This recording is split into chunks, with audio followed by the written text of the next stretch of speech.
Yo, yo, yo, it's your boy Danny. Once again, it's Danny's Dimensions. It's been a while since I've been on.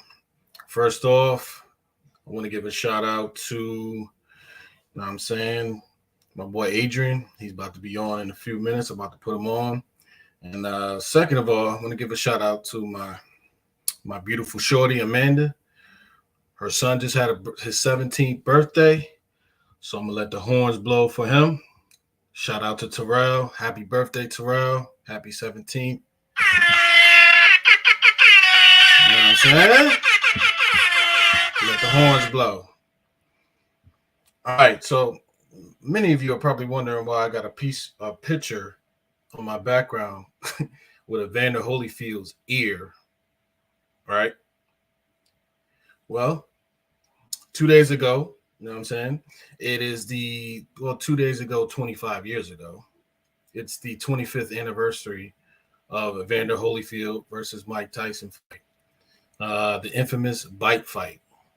One of the most infamous times in boxing history. One of the most memorable moments in boxing history. It's very much of an unforgettable moment. But first of all, before I get into that, I want to tell you guys to subscribe to the channel. Make sure you click on that button. Subscribe to the channel.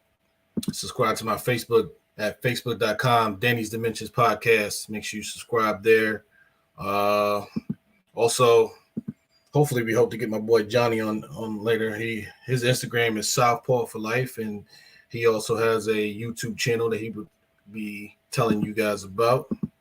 So make sure you like, make sure you share, make sure you subscribe to the channel, man. I appreciate everybody who has been supportive of me.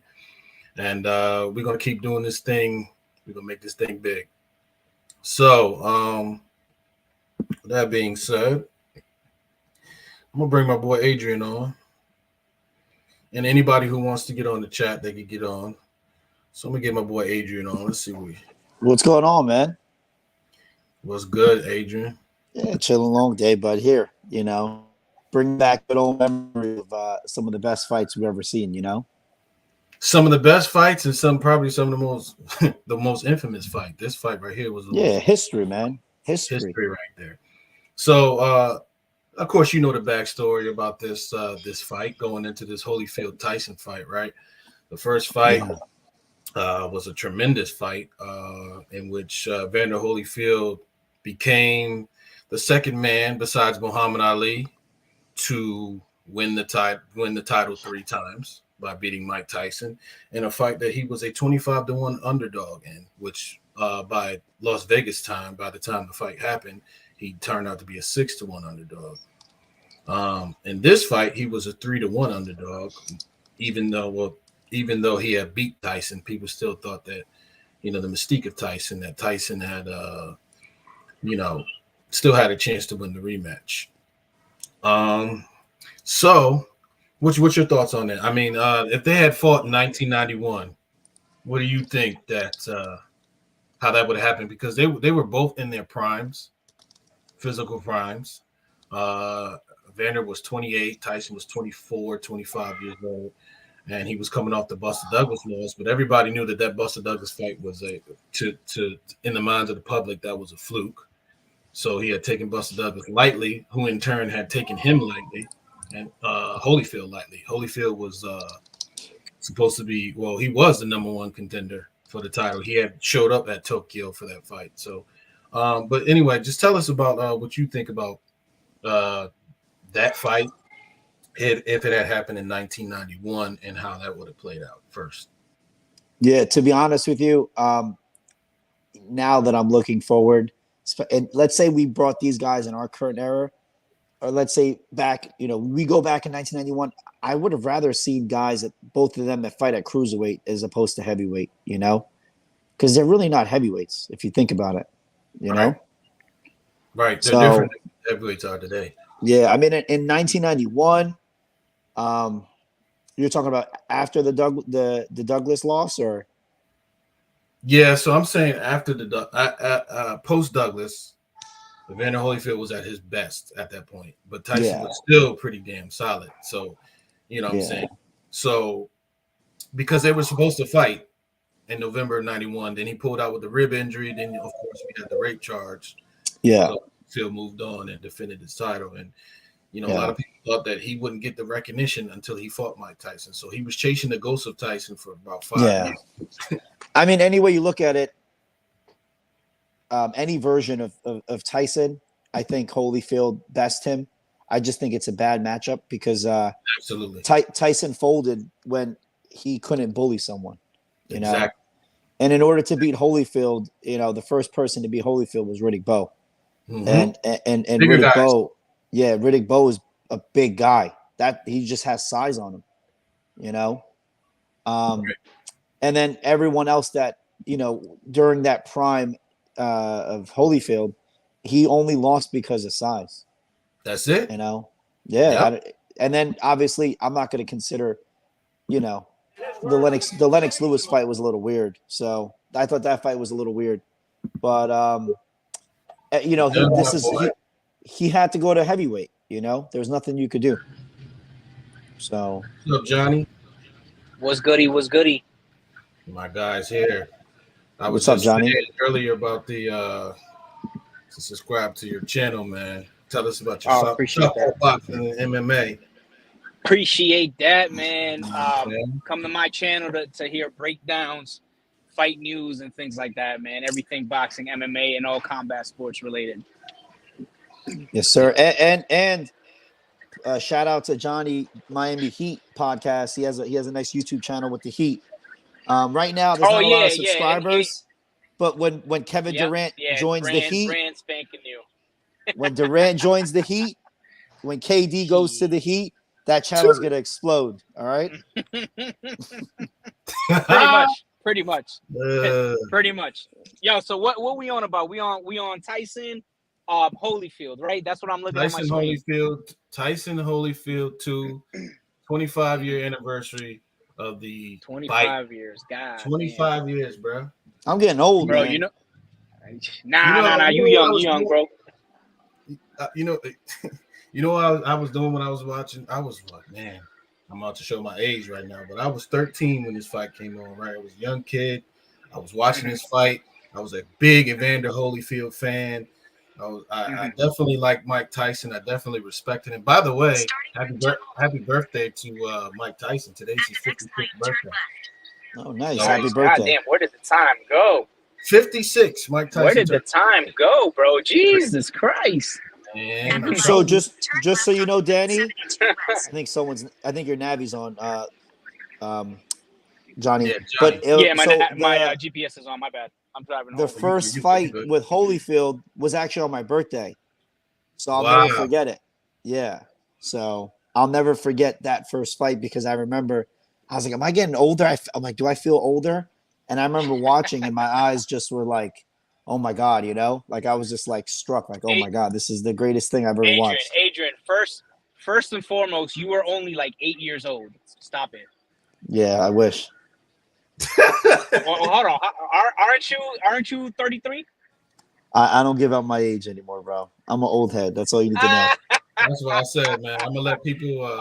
People guess my age and do the math. Yeah, I've been 33 for like 5-6 years. I've been like 30 for like a while. It's all good, bro. If you ain't 60, you still young to me. So Johnny, what I said was real quick. I gave him my opinion. I said, honestly, I wish both guys fought at cruiserweight. I don't think they should have ever moved up to heavyweight because both guys only lost to bigger guys, Well, Iron Mike was never a cruiserweight. I know, but I think they should have fought at cruiserweight. That's what I'm saying. I don't think, to be quite honest with you, I don't know if Mike Tyson was able to make cruiserweight. He could have made cruiserweight. He wasn't that. You think so? He was like 225.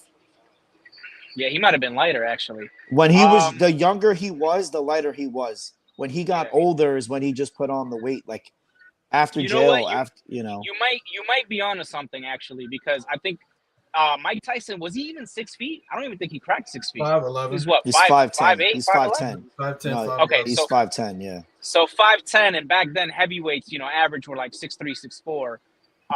Right now, that's considered small in today's standards. A 6'4" heavyweight is considered small.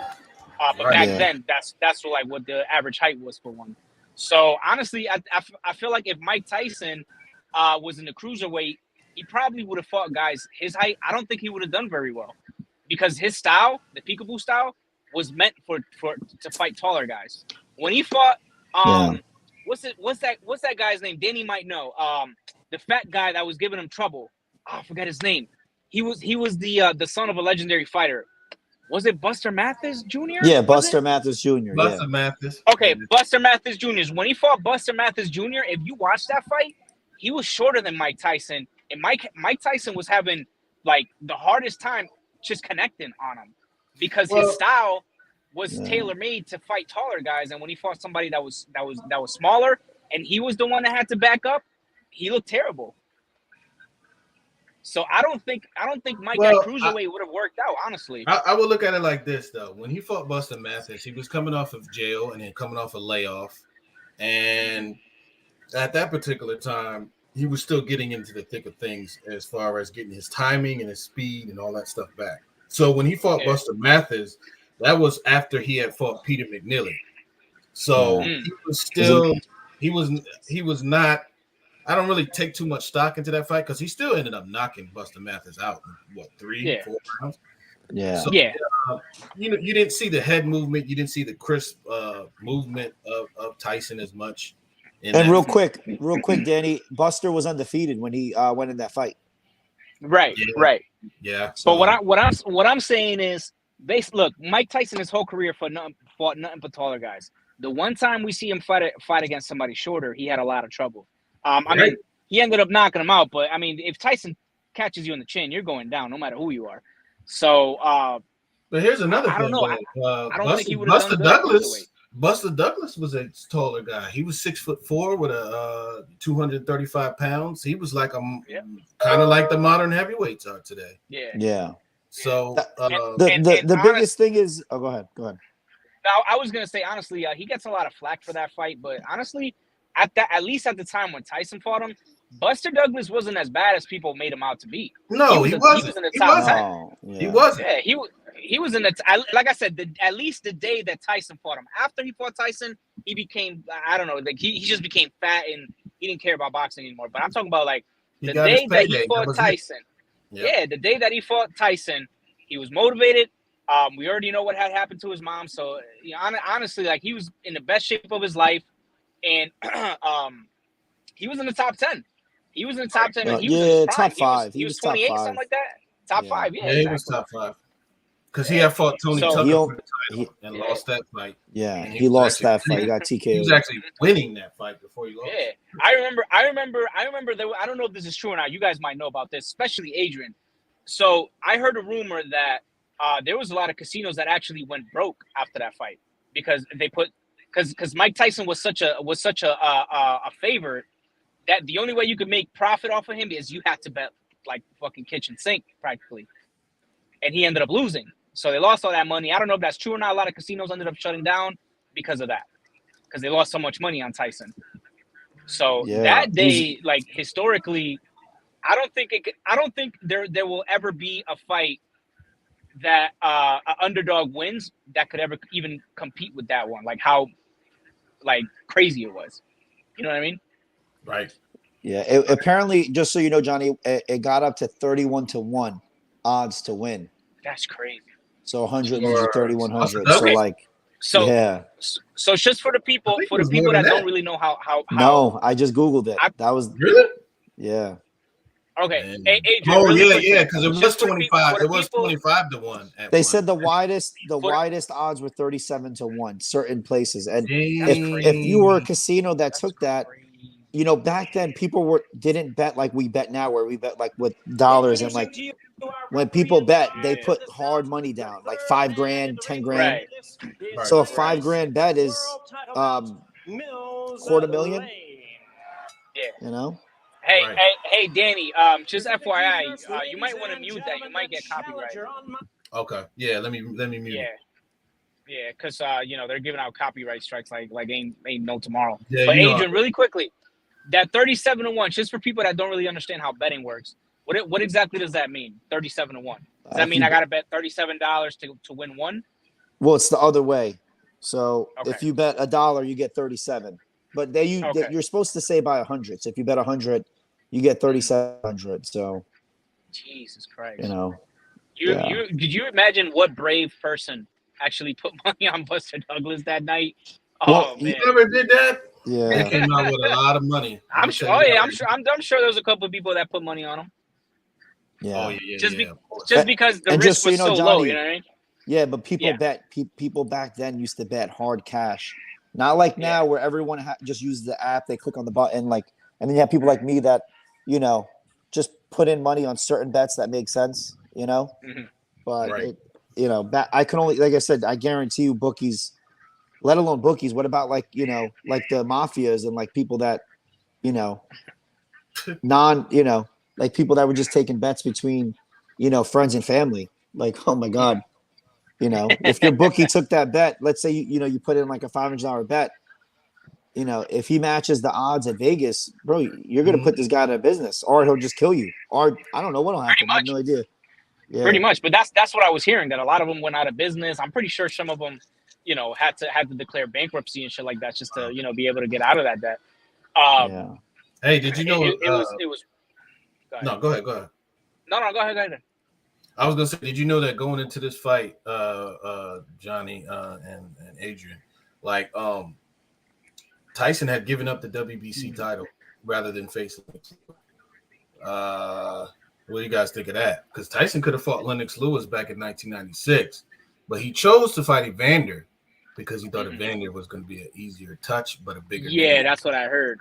Yeah, but back then, remember that no one wanted to go to UK because you would get robbed. You get robbed now. So I mean, most people thought Ray Mercer got robbed when he fought Lennox Lewis, and that was on American soil. yeah, so That was I in mean, Madison Square Garden. I was just about to say, in the UK, there's been, oh my God, I've seen some of the worst robberies. You guys remember, who was it? Carl Froch versus, it was either Anthony Durrell or Andre Durrell. I don't know which one it was. It was Andre. But that was like one of the Andre Durrell. So Andre Durrell practically 12-0'd him and was robbed. I mean, that was like one of the worst. It's bad. I thought it was 12-0? UK, I thought he beat him clearly, but I didn't know if it was 12-0. But I thought he beat him clearly. But yeah, that was. Well, I mean, when I saw it, that's how I did it. But I mean, either way, he beat him clearly. And he was definitely robbed. beat him clearly. Yeah, for sure. Yeah. So it's bad. It gets bad in the UK, bro. It gets really bad. Man, it's terrible in the UK. So But to be fair though, I mean, Mike Tyson. When the fuck was Mike Tyson ever winning decisions? I mean, all his fights were knockouts. You know what I mean? For when he fought Tony Tucker, another excuse. James Bone Crusher Smith. I mean, yeah, Yeah, that was about it. Yeah, and just so you know, just for the record, Tyson-Holyfield did 1.5 million pay-per-view buys. 1.59. Wow. For this fight? For the first fight? For the first fight. The second fight did 1.99, so basically 2. I mean, you could tell. You can see the fans out there. I mean, there's not a seat that's empty in this house. Yeah. So those guys, Mike Tyson generated a lot of money, and so did Evander, because you know what I'm saying. People underrate Evander. I think. Where do you think he ranks in heavyweight history? Because he's the only heavyweight to ever win the heavyweight title 4 times.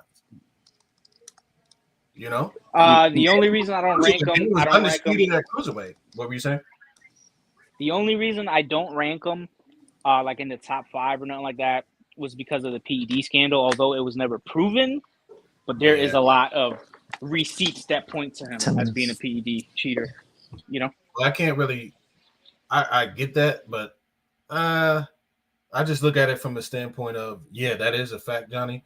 But I look at it, if you wasn't, how many people were actually doing PEDs at that particular time? Oh, I'm sure everybody was. Everybody was. Yeah. I mean, I remember Jamil McCline was saying back in the 2000s, everybody was on PEDs. Every top fighter was on them. So I believe it too. I believe it too. Just for the record, I have Foreman, Larry Holmes, Ali, obviously won, Joe Louis, and Rocky Marciano, all above. I got Joe Frazier over Holyfield all the time.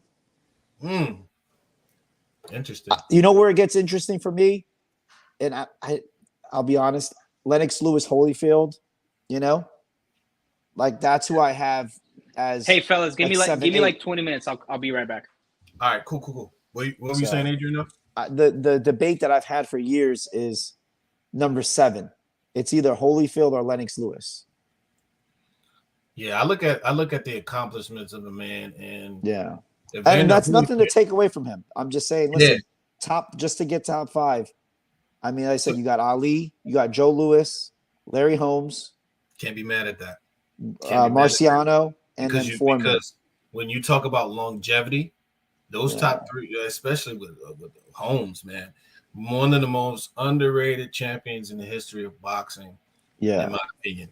I mean, he had over 20 title defenses within a 7-year span.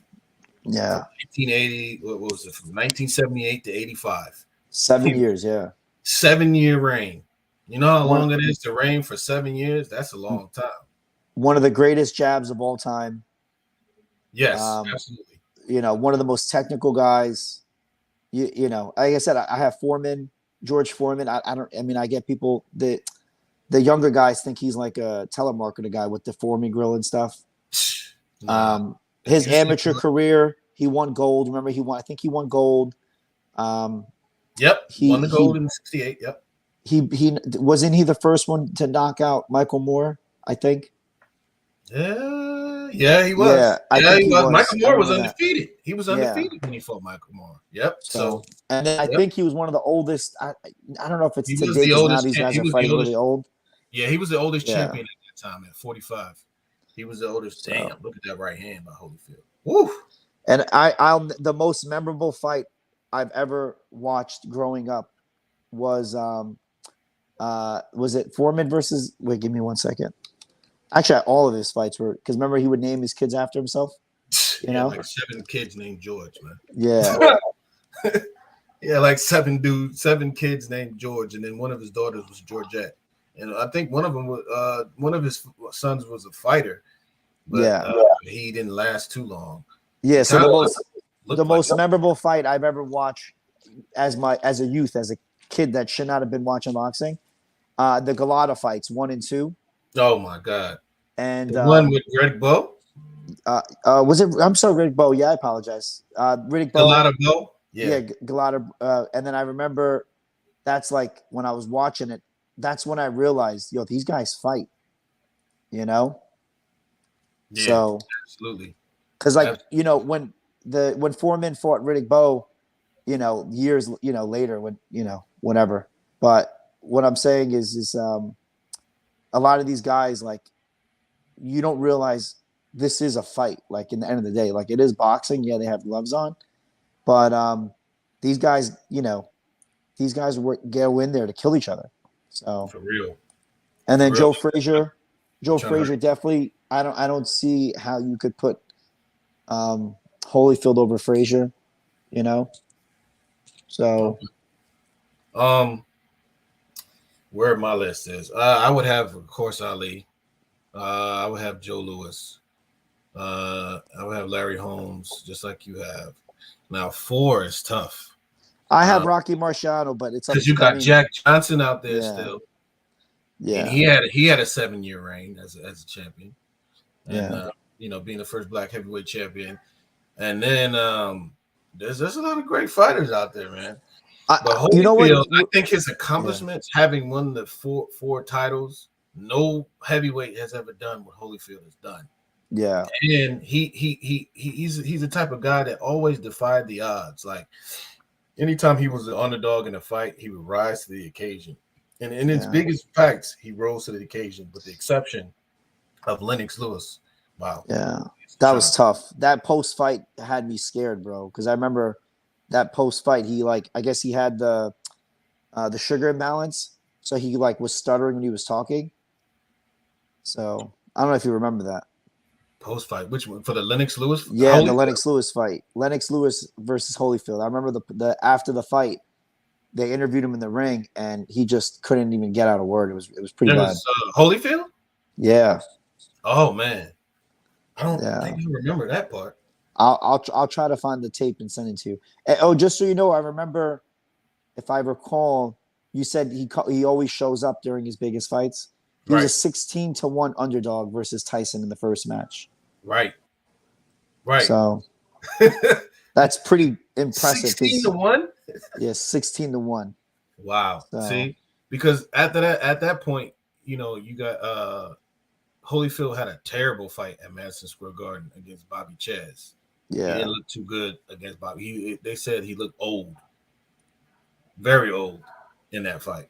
And then Tyson was like, okay, after he fought Bruce Seldon, the thing was whoever won that fight was going to fight Evander because he was the #1 contender for the WBA.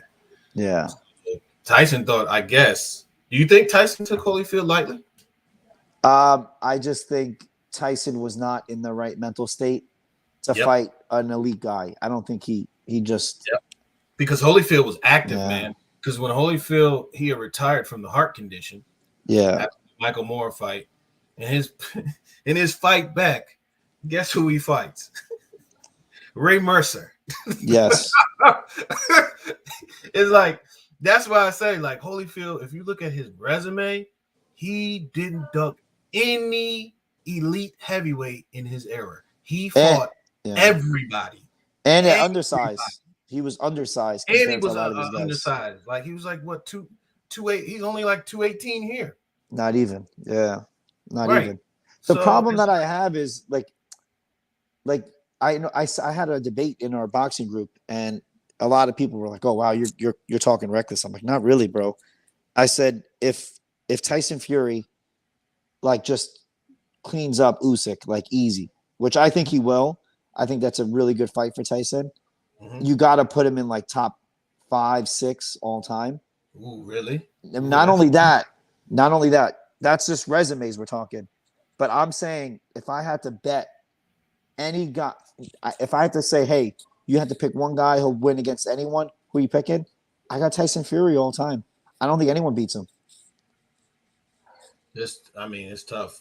I don't think anyone beats him. He's got too much size. He's 6'9" and he moves like a welterweight sometimes.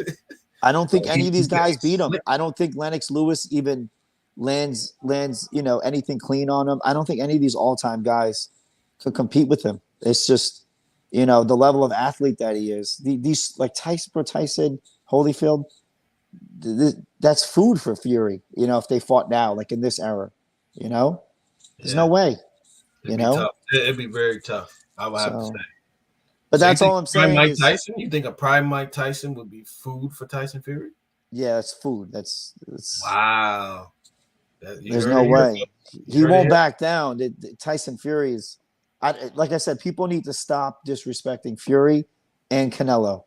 These are all-time boxers already. Right. They're doing stuff that no one else in your pound for pound list is even coming close. They're not even trying. Right. So the thing is, with boxing, it's supposed to evolve. With fighters are bigger, stronger, faster these days, and the technology is different, and but we're judging the fighters as they were at that point. Oh, here's the bite. We're judging the fighters as they were at this point in the 90s.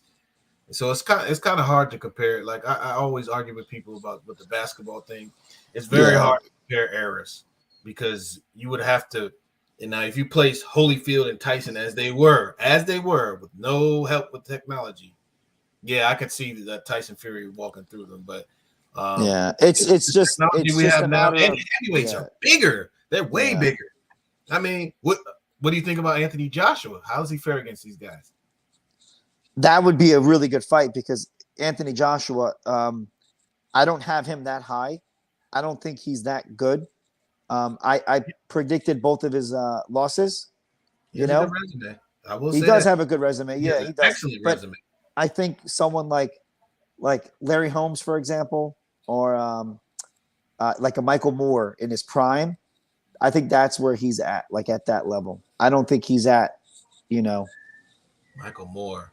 Yeah, I think Michael Moore and him would have been a really fun fight to watch. Oh yeah. So tell us about this fight. Where were you at when this fight happened? Do you remember like the Yeah, I fight? remember exactly. It was my Wait, birthday. It was on a Saturday night. I remember watching this fight. My dad ordered it. We had people over.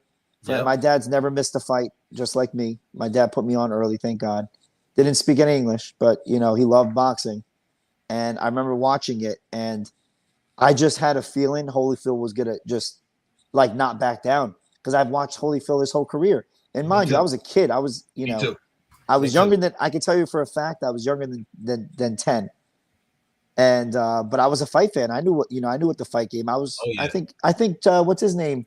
The last fight I saw before that, it was James Toney had like a big time event. He was in some main event fight that I was watching, and I'm like, yo, Mhm. this guy is nasty, you know? Yeah, I love James Tony. James And Tony. yeah, so around this is the same era, and I'm like, okay. So then and Mhm. then I put this fight on. I remember Holyfield. I'm like, I've seen him fighting. My dad's had him on in the past, Oh yeah. and I'm like, I wasn't buying into the Tyson hype because like I Yeah. just I just Me either. knew like he's fighting bums and he's sleeping them, you know. Right. Holyfield's not a bum, you know what I mean? He's all dog. He's you Yeah, know definitely. he, Definitely. he's All all dog. dog. That's it. All dog. There's this fight's gonna be dirty, it's gonna be ugly, and it was a big letdown though. The ending was like because it just So suckered me in. anticlimactic. So Yeah, anticlimactic, man. it's suckered That- me in for the rest of to this day. Like I still am obsessed with boxing, you know. Man, I could tell you one thing when like I said, I remember this fight. I was young, you know what I'm saying, and my parents had ordered this, and I was a big like I watched a lot of Showtime fights because Showtime, I mean, whether people don't like Don King or whether they do, he always put on some great cards, right? I Yeah, remember no debate, no debate. no debate on that one at all because Wait, wait. I I remember don't want. one Don't there was say this great. Repeat. I want you to. I rather say instead of great, competitive cards, competitive, competitive. because that's not what goes on today. So Definitely great and competitive. How about that? yes, great and competitive. Because you had fights like, you would have Terry Norris on a card, Terry Yeah, Norris versus Julian Jackson or something like that, or Terry Norris versus Simon Brown on the card. And I remember a card with Gerald McClellan versus Julian Jackson. And yeah, then it was Frankie Randall versus Chavez as the main event. I mean, where can you in boxing can you get a card like that? 3 championship world class fights that either one of them could have been like a main event on any other card yeah. on any other network. That would have been a main event. Only the UFC does those kind of. And see, that's the thing, man. They don't do that Yeah. anymore in boxing, and that's the problem. Well, it's the pay-per-view model. Like, look at PBC. PBC they only PBC, could pay one guy. Like, yeah, man. Rolly, Rolly didn't get paid much, and that was his own promoter. Like Right. the main guy has to collect all the pay-per-view points. They're not Mm-hmm. going to split it. So Right.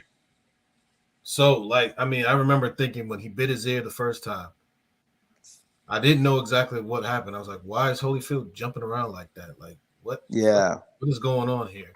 And then I saw his ear, and I was like, how did he get it cut? Like, I didn't know that he bit him. And then he bit him the second time, and it was like, he bit him again. They were saying he bit him again. I'm like, he bit him? He bit him? And then they continued around, and then after that, fight was over, just like that. And then yeah. this right here, this was Tyson's, to me, last fight as an elite fighter, in my opinion. Okay. I mean, you could either. I mean, I know there's a little bit of a debate or argument for that, but Because think about it. yeah. In 98, what did he do? 99, he fought Francois Botha. 2000, he fought a bunch of Julius Francis and some other bums. I'm not arguing after. I meant a little bit before. You don't think that You think before? A lot of people will say Tokyo Douglas after Douglas he was done. But I feel like he still was elite. Even when he came out of jail, he still was elite. He came back, won the title. Yeah. He beat. Let's see. He beat Bruno. Beat Bruno. He beat Bruce Seldon. He beat Mathis. Buster Mathis and Peter McNeely. Yeah. We don't even count that. We don't count. No, I mean, listen. He only lost once. I think people need to stop hating on Peter McNeely. Yeah, he looked like a weirdo, but he fought competitive guys. Listen, if He if did. He fought he Henry fought Akin one smart, day. yeah, if he fought smart, that fight would have been a lot more competitive. He fought stupid. He came at Tyson Yeah, like he came at and fought Tyson's fight like he was just gonna go in there and try to knock him out. Like yeah, I guess he wanted to test him or something. I don't know what he was thinking, but yeah. I mean, like I said, you could make that argument. I mean, elite, it's tough. I mean, he was sleeping guys in like one round. I think almost every within three. I think they're only the Ruddick one. oh yeah, That was Ruddick. it. Woo, Yeah, Ruddick. And let me tell you something, Ruddick was tough. yeah, Ruddick was a tough SOB. yeah. Like But besides that, I mean, went, he slept everybody. But yeah. like, you know, he has that like Wilder effect where like, you know, certain guys they got that that touch. So Oh, definitely. Definitely. As soon as he hits you, he'll put you to sleep yeah. easily. But I mean, like I said, both of us were similar age. You know, I said I was definitely younger than 9. I remember, like I said, I remember it clearly. A lot of these young guys have no idea. This was not only was it a massive fight. This was, you know, I think at the time, I believe it was the biggest pay-per-view sale. It broke all boxing records. The first, I believe so. So you have to understand a fight with this magnitude, just like numbers wise, this is competing with like, you know, the Super Bowl, you Oh know? shoot! Look at Michael Grant. Yeah. But think Michael about Grant. it. Like if you're like a big money guy, right? Mm-hmm. And you're like, wait, boxing, like two guys is with gloves hitting each other, Right. sold, you know, almost 2 million pay-per-view buys. And then they do the math and they're like, wait, in one night they did all this. And Right. listen, you know, if you look at the current era of boxing now, the YouTube era, that's what we're in. People aren't dumb. A lot of these new kids are smart. They're like, all right, who makes the most money? Mayweather. What does Mayweather do? He boxes. What's boxing? Here, look, go on YouTube, watch. And it's like, Right. you could money boxing like this much money? Yeah. Well, what is it? Just working out? Yeah. Now you have Jake Paul's like, that's it. Like, this isn't that hard. You work out once or twice a day, go into a gym, and you know, it's muscle memory. You learn some skills and you know, you fight some bums and you make money. You think that Jake You Paul know? is I guess you could say is he making a mockery of the sport of boxing? What do you think? No, I don't think so. I mean, Or is he just he's taking advantage of an opportunity to make money off of boxing? no. Jake Paul is using boxing for what it really is: cherry picking, bum fighting, and matchmaking. He's 4-0, or is he 4-0? I don't know what he is. 4-0, Yeah, 5-0, whatever it is. 4 or 5 now. Yep. He's fighting better guys than any of these elite boxers. You know, Mayweather didn't fight anyone good for 15, 20 fights. You know, he was fighting guys with like, you know, horrible records. I mean, I could pull it up, but all these elite boxers, they don't fight anyone good. Like, what do Not anymore. you know, even back then, but like, not back then. I'm sorry. I meant like Mayweather's, these guys weren't fighting anyone. Now it's even worse. Now these guys fight. They could retire and fight nobody, you know? No Right. disrespect to Andre Ward, but like, you know, he didn't fight the best guys in his era, you know? You can make whatever argument you want, but you know, no one considers him some all-time great, you know? He was a good guy. I think he's a very solid fighter.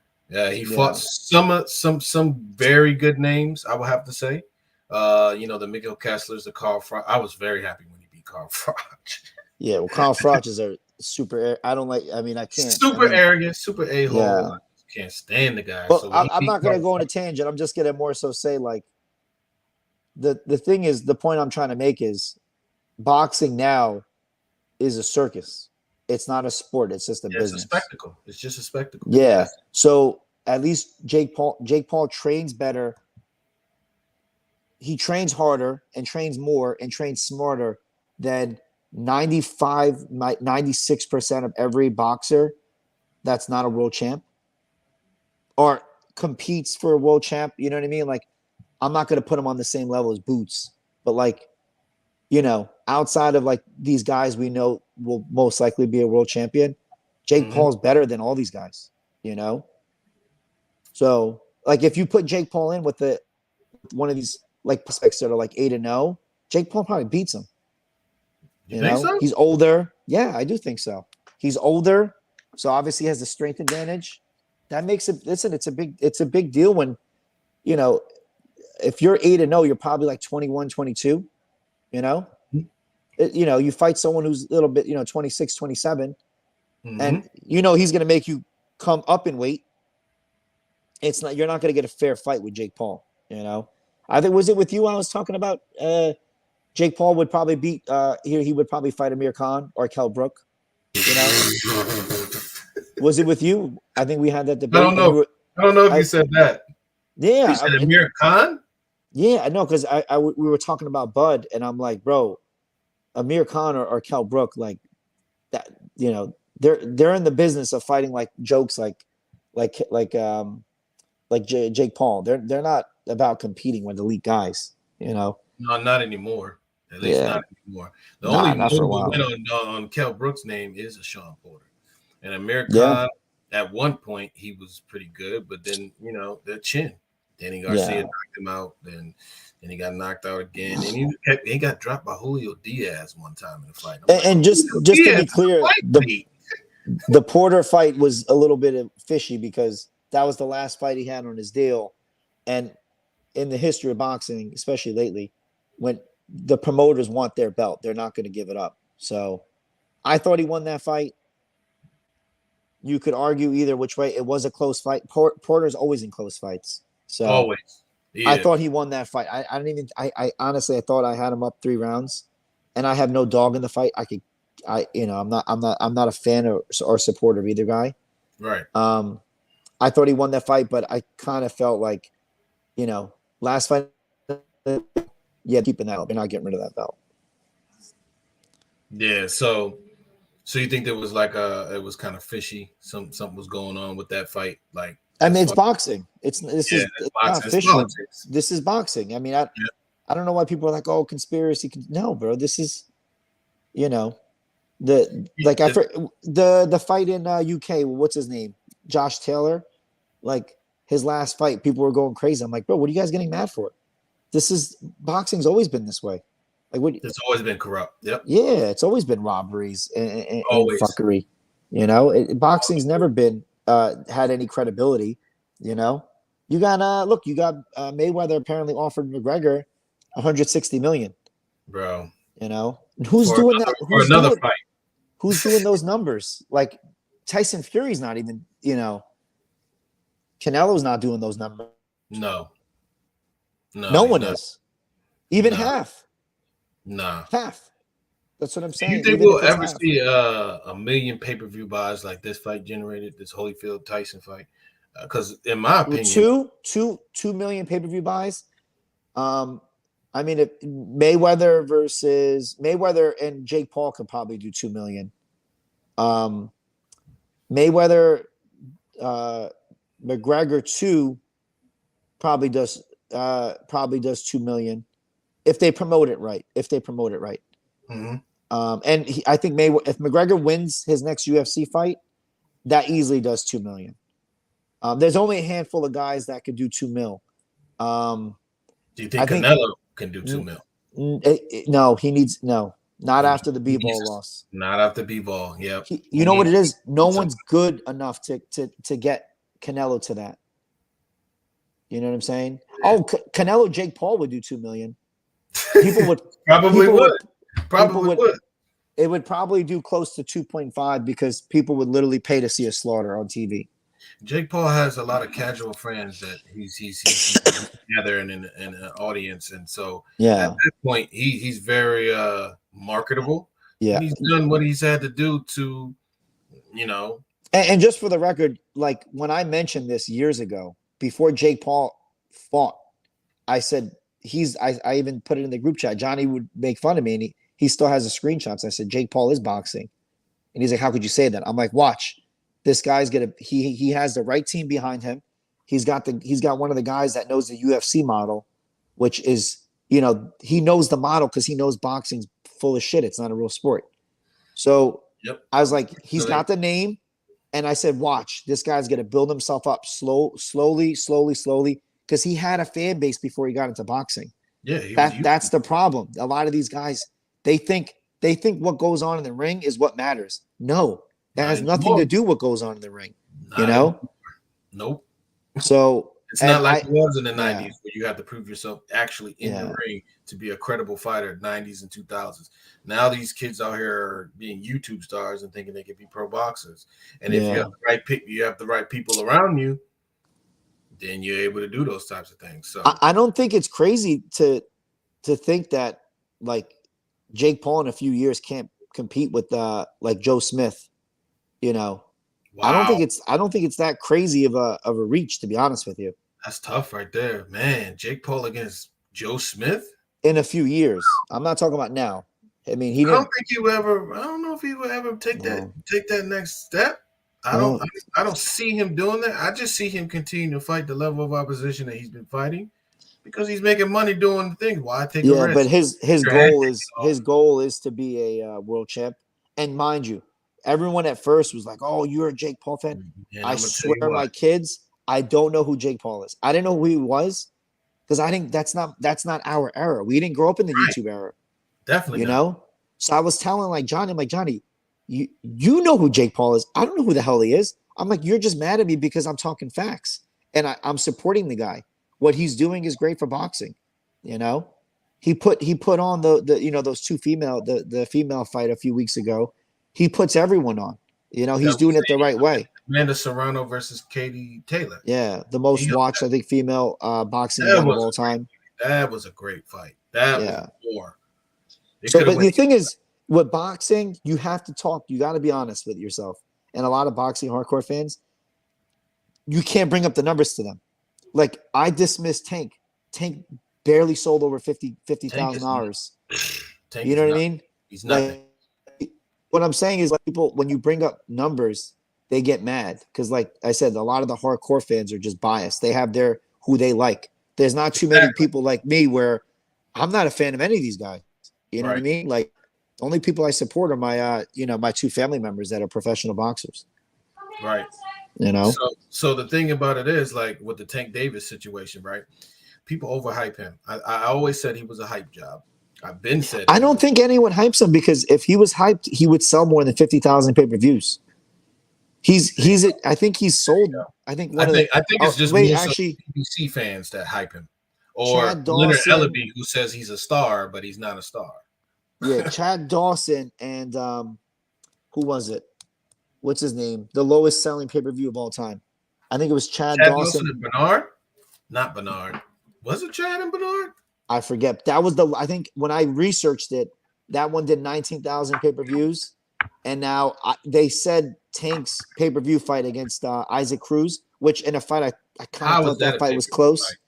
They said less than 50,000. So like it could be 1 or 49,000. I don't know. That's trash. That's trash. Yeah, that's trash, man. Like, how can and that's why I say for Leonard Ellaby and those guys over there to try to advertise him as a pay-per-view star is really ludicrous to me because it's like, yo, the dude's not, his numbers is not really like that. You know what I'm saying? So, the promoters back then, they used to actually promote people. Now it's just like, they choose who they want to promote or whatever, and it's not the same, man, at all. I mean, if you think about it, I think Ruiz Ortiz, King Kong, isn't that that's on pay-per-view, bro? That's on pay-per-view. So and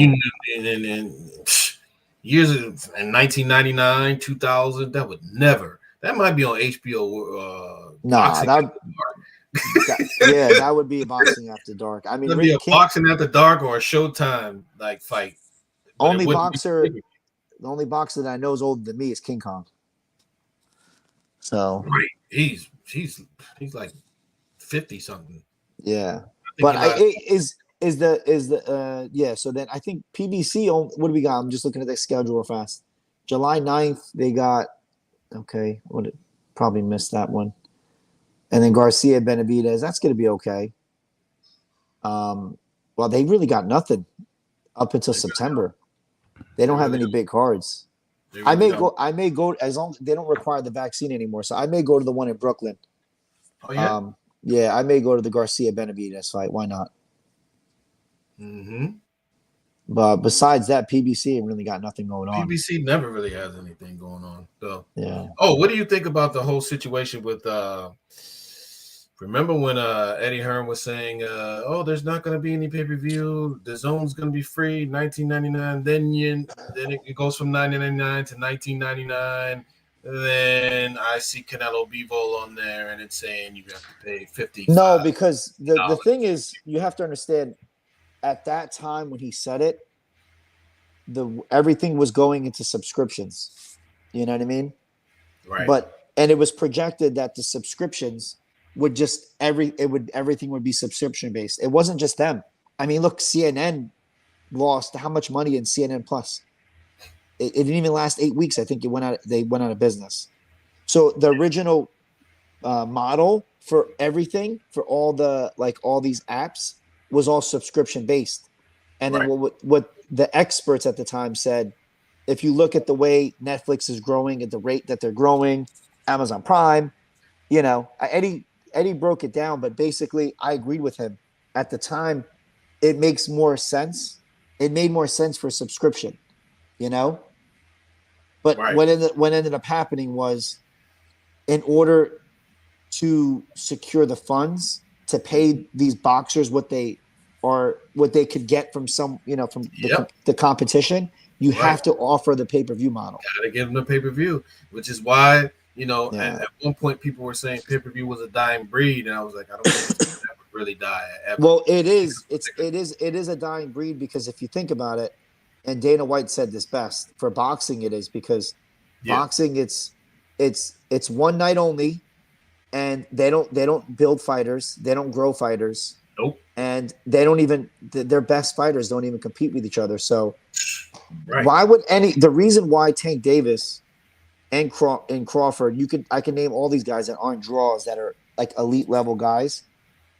If you're not active, right? That's number one. If you're not active, and at least if you're active, you have to fight someone your competition has to be real, because even the casuals, you can't trick them. You know what I mean? You can't trick them. People saw Rolly Romero. They're like, bro, this guy looks like a YouTuber. You know what I mean? Like, let's be real. They tried this. And I'm a big Rolly Romero fan. I was entertained by him. I'm not gonna lie to you. Yeah, he won those first few rounds. Yeah, I was entertained by him. Yeah. So, and he built that fight. Tank did no media. The only media Tank did was bash his own PBC. He said he's going to leave. So, So, if you want to be clear, Right. But the thing is, what's going to happen with that? So when he did say that boxing was in a really bad time, because there was no pay-per-view stars at that time. There was none. But then unfortunately Canelo exploded, and you got to give respect to De La Hoya. De La Hoya built Canelo. He created what Canelo is. And I don't know why people want to hide. I guess people just don't like De La Hoya, whatever. He's Mexican. A lot of people don't like De La Hoya, but De La Hoya built Canelo. He built Canelo, and he's the biggest star in boxing. That was De La Hoya's work. That's not Eddie Hearn's work. And De La Hoya, the benefits of that. De La Hoya said it best. I would have never had him fight Bivol. Great matchmaking, and a former fighter. Did he need to fight Bivol though? No, I don't think he did. He could have easily he still would have been a Hall of Famer, whether he fought Bivol or not. That was a bad stylistic matchup. He could have easily fought Charlo and just abused him. I would have liked to see that. Yeah, I'm not sure. You know what? Now that I'm thinking about it, I don't believe. To this day, unless I see the contract with anything with PBC, I don't believe their numbers. So I don't either. So because the offer, tweak the numbers, they tweak it, and then they make another number, then they do it again, then they do it again. It's like, I don't buy those numbers. And another thing is, I think Canelo took the smarter route, history-wise, is to fight Bivol and Triple G, because if he fights and beats Benavidez and Charlo, people are going to say, just like they're saying for Plant, they're not real champs. Who they beat? They're not real champs, but they have belts. I know, but you know what I'm saying? The casual fans are going to say, who they beat? Who did David Benavidez fight? Who did he beat? You know, at least B-Ball and Triple G, it's like, these guys are legit. I feel like all you can do is beat the best in your era, and that's it. I mean, basically. So why would it be? I don't understand. I'm not arguing against people like you that are rational. I'm arguing more so against the casual fan. And then a lot of if you look back at history, it's like, I think Benavidez definitely does have some potential. Not so much Charlo. Like the bigger Charlo, not the bigger Charlo. Yeah, definitely not. Yeah. Definitely not. So the problem that I'm having is, if these guys really wanted the Canelo fight, they would have fought each other first, because then Canelo would have no doubtedly taken the PBC contract. Yeah, because you got to give Canelo you got to put people on notice. You can't just sit around with a WBC belt like Charlo has done and not fight guys like Demetrius Andrade and other people. Like, you're not fighting Andrade. You're not fighting. Who are you fighting? I don't know. To this day, I don't know. But then that's what. Then you call out Triple G, and Triple G's gonna knock his book. He's gonna fight Canelo again. I mean, Andrade is calling everyone out, and he hasn't fought long, and he's never fought at 168, right? I heard that he might move to 68 and fight. Yeah, no, he signed the fight, and then someone got hurt or whatever. Yeah. So I'm just saying that division is a mess. So, like, if I'm Canelo, listen, even though he lost to Bivol, it's still the better, more competitive fight. He's doing what no boxer has done in this era. He takes on the tougher fights. He takes on the fights that people would never take. Yeah, because any way you look at it, if he fought Charlo first and beat him, he would have gotten zero credit for it. They would have been like, "Oh, look, Charlo's never fought." He didn't get credit for any of it. He doesn't. Yeah. He didn't get credit for Jacobs. He didn't get credit for anybody he beat. No, he did. He like I said, not for the Canelo haters gonna hate no matter what. Yeah, that's what I'm saying. From the haters. When we look back 20, 30 years from now, when our kids have a podcast and they're like, "Yeah, I was 9 years old when I saw Canelo Triple G 3." Yep. And I seen Triple G's old ass actually, put up a good fight. Right. So it just depends. You know what I mean? Like, what I'm trying to say is that the point I'm making with Canelo is, I'm tying this up now for you. The fans want to see competitive fights. That's why the UFC model is, I think, 18th consecutive sellout. They're selling out arenas everywhere around the world. There's not a place UFC can't sell out, And a lot of some of their guys are putting up 800,000. Masvidal put up 1.2 million. Exactly. The biggest boxing fight before Mayweather was 1.99 with Mayweather-Holyfield 2. So if you think about it, like, these UFC guys that are not elite are putting up, they're hitting a mill. So that's not a good sign for boxing. Well, it's not, but the thing is, what boxing has in its favor is the fact that the history, and boxing's been around for so much longer. That's the saving grace. But the problem that happened, the biggest issue for boxing is, after the Mayweather Pacquiao fight, the majority of casual fans said, "I'm never paying for a boxing fight again." And then they all were like, "Let's put on UFC." These guys are throwing hands, kicking each other in the face, So the casual fan is the one that makes the sport, boxing and UFC. And if you could tell, look what's going on. It's all, UFC MMA is taking over completely. Listen, you can make a case that as far as active boxers go, non-retired, Mayweather's retired, the most famous boxer, the boxer who could sell the most is an MMA fighter. It's Conor McGregor. And Jake Paul. That's why I say Mayweather know what he was doing, man. Yeah. So, like I said, how good is your sport if the biggest star is an MMA guy and a YouTuber? It's not Canelo. It's not Triple G. It's not Bivol. It's actually Tyson Fury. He's not a big pay-per-view draw. I mean, he's done some crazy numbers, but I guess he's retired, so I can't really throw him in the mix. You know? Yeah, I don't know what's going on with him. One day he's Well, retired. he's going after. He's doing what Mayweather does. He's doing what everyone wants to do: fight MMA guys because they got the name. He's fighting Francis Ngannou or whatever. He just tweeted Really? 2 days ago. He Oh tweeted 2 days wow, ago. He said something like, "I didn't forget about you. You big something. You big booger, whatever." Tulsa. He said, "Once you're healthy, we're gonna go at it." So I think he's being honest. Listen, the you can say whatever you want, but the in boxing and MMA, the fight game, money talks. So, you got to sell, and um, the way to sell is you got to compete, and this is a lot of the issues I had with Terrence Crawford. I'm like, this guy fights once a year, Yeah, for the last 4 years, and he's fighting bums. Like he's fighting washed guys. He's not fighting Virgil Ortiz. He's not fighting Boots. He's not fighting Thurman, who's was open to fight him. He's just sitting and waiting. You know. I think the thing about Thurman is that Thurman, he at one point he did want to fight Crawford, and then he backed off of the fight. Then he said he wanted to fight Spence, then he backed off of that. So a lot of these guys, I get that. No, I'm talking now though. No yeah, yeah, excuses. yeah, yeah, He yeah. could. He A lot, ducked. He didn't. He did not accept the Virgil Ortiz fight. He's had more than enough time to take on Boots. Um, and yet again, you could whatever. I'm not getting into politics. I'm just saying he could have fought. He could have fought Thurman after his recent win. He could have fought Thurman like this pick the Ruiz Ortiz card, bro. No one's gonna watch that. I think he They beats. easily. Yeah, I Okay, think that's he could fine. beat He Thurman. could. Yeah, I'm not. I don't care who wins. I'm just saying he's got to fight guys. His last fight, if you ask, you're like, wait, you got to think about it. And you're like, oh wait, yeah, he fought Porter last November, December.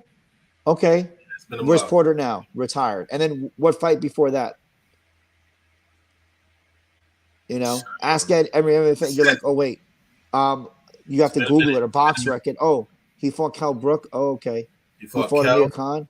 fought It's Amir like, Khan. wow, these guys haven't competed for anything legitimate in ever. Like, I don't, you know, Cal Brook lost before that, So, um, the, Yeah, the, the thing the, is, the, man, these fighters they want to wait for the biggest payday and the biggest fight, but in the meantime, a lot of them are not fighting the best fighters. he's going to be But 36 years old. I mean, Andrade never fought anybody. yeah, So is he going to wait till he's 50 that's or another what? thing. Andrade, he said everybody ducking him, Yeah, but the same thing is like it's like, yo, I mean, what can you do? You got to put yourself in a position to force these guys to fight you, just like with Crawford. Put these guys in the position to want to, what I'm saying, fight you, no, it's make not you a put the last guys in position, put the fans in the position. that No too, one yeah. knows who Crawford is. Nobody, no And casual that's a fans know shame. who he is. He fights once a year. No one knows who you are. Got to be Have active. you? So here's the thing: have you ever seen Crawford do any of these like play by play or color commentary or like do an interview? See, and that's another thing. He's not making himself marketable as far as like putting himself out there. Okay, if you're not going to fight, put yourself out there, advertise yourself to the people so they know who you are. That way Exactly, you and can bro, build a it's following. easy for him because he's a good dude, He and is a good. like he loves shooting. He's a good dude. That's what I don't understand. Like he's an elite guy. He has the skills to beat everybody. Absolutely. I don't understand. Like, bro, you're the Somebody best needs at to what you help him do. or What? something. How do you not promote yourself? It's a He's got to shame. promote himself, man. You're 30. You're gonna. I think he's 36. You're gonna be 36. He's 34, about to be 35. Still, Yeah. If his he loses prime this is Spence over. fight, people are gonna say he was never that good. It's He over. doesn't His want that. career's over if he Yeah, he loses doesn't the want Spence that. fight. He doesn't I'm want that. telling So you, the few fans that he has will turn their backs on him. Okay, they're gonna be like, nah, he's older. He was injured. He should have never moved to 147. He never fought at 147. He wasn't, bro. The excuses. This is recorded. I'll put it down for you right now. Spence was too big. He wasn't active enough. Top rank fucked him over, and he wasn't in the right mindset. Um, he wasn't active enough. I think I just said that. right. And yeah, he just that's basically what they're going to say. Spence came off a big win, you know, and then I'm sure they're going to the usual stuff. Bad weight camp. He was injured. The usual excuses. But they're going to say, look, the last few years, who's Bud fought? He hasn't fought anyone good. Spence is fighting killers. He's fought nobody. You know, what do you expect is going to happen? You know, Spence has unified the division, and he has remained just the WBO champion. He at hasn't. 140, not 147. Yeah, He's fought nobody at 147. Respectfully, he is the champ at 47 though. Yeah. But the a thing lot of is, people are champs. I mean, they give out belts now, so you could get they're a giving belt out via baby email. belts now. They're giving out these baby belts for the WBA and all that stuff. Yeah, you could get a belt Super over champion. email. Franchise champion. Ask Devin Haney. Yeah. He said I'm not a he said I'm not an email champion no more. So Yeah, finally. Yeah, I mean, we all knew that. I mean, I don't want to say we. I thought I called that fight. You saw I think you weren't in the chat. I said this is going to be the most boring, one-sided fight you're going to see in a long time. And guess what? That's what it was. Yeah. Very excited. I don't even know why they're rematching. What? Why? No one's going to watch that rematch. Nobody. That's going to be the least watched It's fight. going to be the same thing all over again. There's no. What is Camposo going to do differently? What can he do differently? Go fight. What's his name? Rolly at least will sell it. He'll sell the fight. You know. You mean Fight for someone. Cambosos or for Devin Haney? For Devin Haney. Why? Tank won't fight him. Tank not gonna fight him. Yeah, it's not gonna Tank's happen. not gonna fight him because if he's not gonna fight Tevin Farmer after he told him to get a belt and he got a belt and he still didn't fight him, I'm like, you can beat Tevin Farmer. Listen, you want to fight him? Yeah, for me, like personally, the little shit weight classes, no one's beating Shakur. He's the alpha. The only one who could compete with Shakur is Lomachenko, and that's like debatable because he's getting older. Mm-hmm. You know, and I said I think he's the only guy who could compete with Shakur. Shakur is the best. He's not bet every time he fights. This is free betting advice right here for everyone listening. Bet on Shakur. He's not going to lose anytime soon. Not going to lose. No one's beating him. I second that. All right. I can't put him high on my pound for pound list right now. I can't. He is number. I have him low. He's like 8 or 9. Yeah, he's not top 5. All that matters in pound list is top 5 because after 5, you're really reaching because a lot of these guys don't have the resume. Right. Shakur's the best. And then Loma's right behind. And then like there's a second tier, like the Tank, you know, the Haneys. I think they're all going to move up. Aren't they all moving up anyway? Like, yeah. I think the second Shakur moves up. Straddling the fence of 135 and 40. So I'm pretty sure if Shakur I'm moves hearing up, Ryan Garcia might fight Tank after this. After he fights Fortuna. Okay, I'll wait and see. Yeah, we'll see. Okay, sure. That's not happening. Yeah. He's talking. I want to fight Tank Davis. Well. Yeah. I mean, Ryan's the biggest star in that weight class. You know, he definitely has the potential to be the biggest superstar. Yet again, another Golden Boy product. Yeah, another Golden Boy guy. Yeah, he's definitely has the biggest potential. I really hope Shakur doesn't turn into a Bud Crawford. You know, I really hope because he legitimately seems like a good young kid. You know, whereas Crawford's older, so we can't call him a kid. You know, not anymore. You know. Shakur, I mean, he's with a great promoter. I wish nothing, you know, I think he's the best like prospect / like future, you know, champ, like he's it. I think he checks off every box. He's got it all. Yeah. He's got everything. So, you know, the state of boxing, you know, but he can't sell a fight. You know what I mean? That's unfortunate. Yeah. He needs a Rolly. 22. He's still only 22 years old, so he's got some time. He's got time, but it goes quick, man. You don't want him to end up like Terrence Crawford. Yeah, you think he's got time, but then at the same time, this is his prime now. Mm-hmm. You know, because people's prime is different. Yep. Yeah, he's got to fight names like Rolly. Rolly would sell that fight. You know what I mean? He destroyed Rolly, in my opinion. Yeah, but he'll have fun with them though. He's gotta do what Triple G did and not just like beat guys up quick, like make it look interesting. You know, get hit a little bit. Yep, get hit a little bit. That's what these guys have to do. Like it's boxing is it's all just, you know, it's all just a business. It's not a sport. You know? And I would have to agree with you on the Terrence Crawford not being active. He's not doing himself any service by not being active because Yeah. people are going to forget about this fight between him and Spence. The only if you're a superstar, people will always remember. Like John Jones, like in MMA, I just love to use Yeah, John he did Jones as an not fight example. for a while, and people He hasn't still fought in years. right, and And they his last still fight, he didn't look good. He arguably lost his last 2 fights. yeah, he didn't look good in the last fight. And like people still mention his name. Why? Because they know he fights the best. Like he may not always fight the best guy, but he's fought the best. So no matter what, he's Right. it. Tyson Fury. They know. Everyone knows. Besides the fact he puts on a complete show and it's just super entertaining. Right. You know? Everyone knows when these guys come to bang, guess what, bro? Like, you know, we're all here. Everyone's gonna watch. Right. So I just, I tell my cousins that are, one's a pro, he's with Eddie Hearn, 12-0. And then my other one's one of the highest ranked middleweights in the world, amateur. And I keep telling him, I'm like, bro, guys, you guys need to focus on like interviewing and like talking and like selling yourself. No one cares what you do in the ring. No one cares how good you could feint and jab and punch. And there's who I'm trying to think of who was it? Just Better Beef. Is it Better Beef? Yeah. He's like 39-0 in like all stoppages. I think. Better Beef. Oh, you talking about Artur Beterbiev? I think he has less fights than that. I think he only has like 15 fights.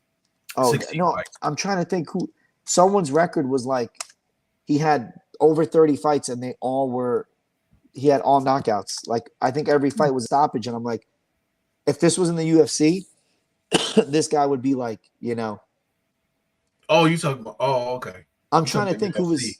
No, I'm talking about boxing. I forget who it was. It was what boxer just recently fought. He was like, he had all stoppages, Stoppages, all stoppages. He had every fight was a KO or TKO. Wow. I'm trying to think. If I think, you know what, I can't think right now because I got people downstairs.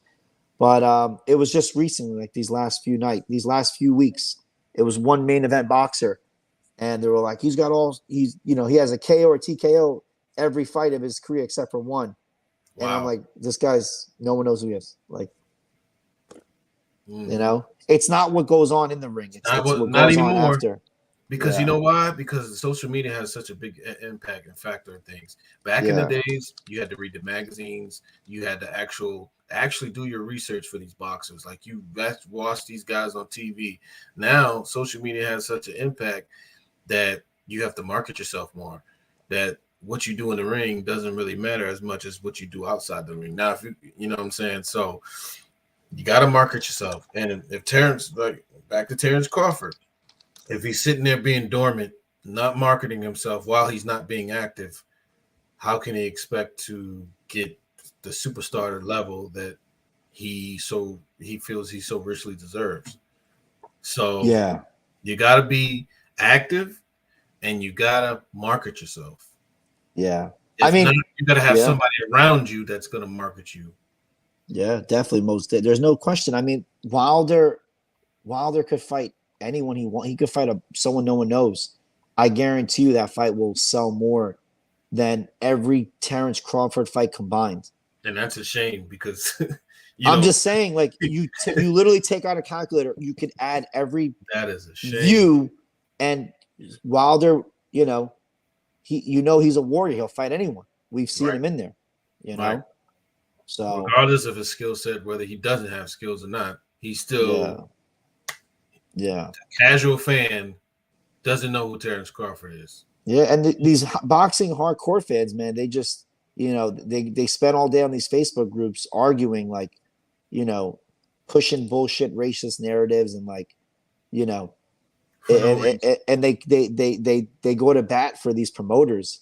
All these promoters are, they're all pretty bad, but I mean, I think PBC is like the worst of the worst. I can't stand PBC. So, and then the PBC fanboys are the worst. My God, they sure are. Yeah, well, I remember a decade ago.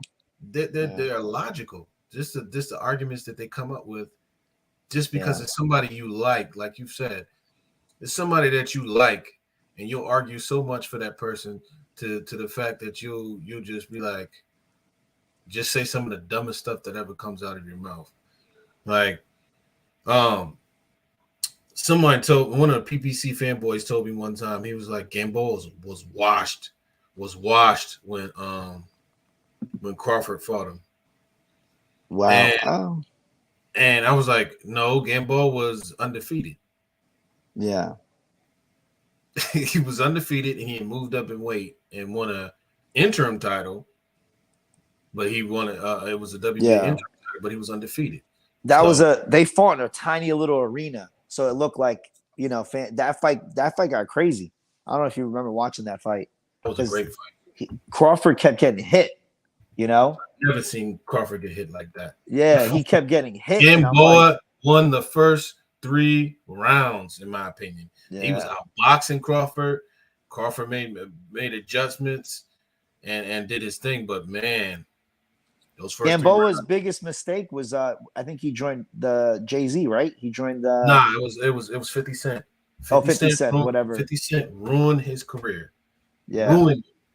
Because you already know, like, they put him in there with Crawford. Like, Crawford, like, he didn't even know who Crawford was, probably. You know? Probably not. So, like, you know, he didn't even know who Crawford was. So, like, if you think about it, like, you know, yeah, he's undefeated, but I don't think he should have been in there, you know? Not at all. And then post Crawford, like a lot of Crawford's opponents, especially the last, I think, 5 or 6, if you look at their record, actually more, I think it's 8, I think, when I researched it, or 9, I think it was 9. His last 9 opponents are almost all retired or have losing records after he faces them. Yeah. Yeah, that's not me. I'm just saying that's not opinion. And I don't want to come off as a Crawford hater. Nah, I mean, yeah. It's just I can't. If you put Crawford in the he has to market himself better. We got a problem. He just has to market himself better. Period. That's just be active. Yeah. And you're not helping yourself when you're not active. Yeah. So, but the problem is you have hardcore fans and expert and, you know, hashtag or whatever, wink, wink, wink, actual boxing experts having Crawford in their pound for pound list tonight. It just doesn't make sense to me. Like, I don't know how you could have him. All right, listen, you want to put him at 8, 9, that's fine. Whatever. It doesn't really matter. But how do you have someone who hasn't done anything in the last 4, almost 5 years? He hasn't done anything. Well, I look at it from this standpoint, right? The overall accomplishments of Crawford, winning the 3 titles in 3 weight classes. But this isn't all time, though. This is an active, pound for pound's an active list. So if you're going to bring up history, is Mayweather still in your pound for pound list? Is Lex Lewis still in your? What are we talking right now? It needs to be recent. It's got recency. Yeah, and this guy hasn't done anything. Beating Porter does not get you in top 5 pound for pound. It just doesn't. I'm sorry. Watch anyone. Porter lost every big fight he's been in. He did. You know? And Porter was winning those. Porter was winning those early rounds. I really believe. I'll play devil's advocate. I arguably think Porter beat Spence. Okay, that's fine. Listen, that's fine. But I'm just the statement I made stands. He lost every big fight he's won. He wasn't. You know? No, he did. He did. So definitely.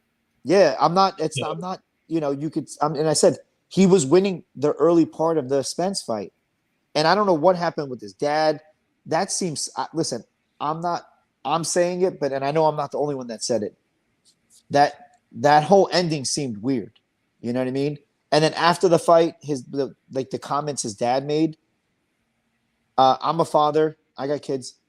I don't understand how any dad could say that about their own kid. He's just a weird guy. That seemed something off about that, you know. But either way, if you look at it, like I said, you know, you're going to put him in there. Like, I don't know how you could have Crawford over Bam, right? Because you can't. And then, like, you know, just, you know, Inoue, and now there's Canelo, Bivol now. Like, there's all these guys that are competing, fighting the best of the best. Fury, you know, like you have all these guys. It's like, how could you put? I don't even know how you could put them in the same sentence. You got to put Charlo in the pound for pound list too. You got to put Charlo in there. Yes? No? I think so. You got to put Charlo in there. I guess. He's unified. Oh, How do you not mean have a unified 154-pound Charlo? Yeah, you got to put him on the list. Yeah. Of course. Hell yeah. I don't know. Like, I'm just saying, like, absolutely. He's in you're my talking list. About, you put him on the list. That's why I'm thinking, like, how could any expert, if you're objective and honest, how do you can't have Crawford on your list? At least top 8, top 9. Like there's no way. You know, how many unified champs do we got? We got Charlo, Shakur isn't. Well, if that's the Shakur, case, right? then Canelo shouldn't be on the Yeah. pound for pound list because he just lost. No, you but think that? losing doesn't take you off the list because your resume and what he's done recently, he's still on the list.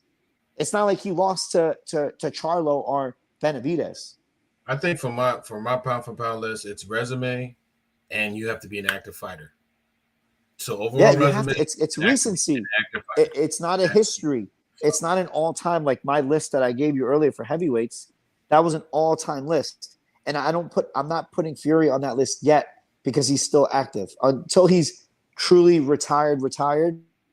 Then I, redo my list and then see where he's at. You know, right. I don't like to rank current active fighters or athletes with all time. You know, I'm not going to rank LeBron or, Curry. You know, I'll just rank them amongst active because, I mean, just, then you got errors, then you got, there's so many different factors, Yeah. So listen, Danny Dime, I got to head out. It's been good. Yes, sir. Have a good night, and we'll be in contact, man. No doubt. Appreciate you Take for coming easy, on, boss. man. You know what I'm saying? All right, bro.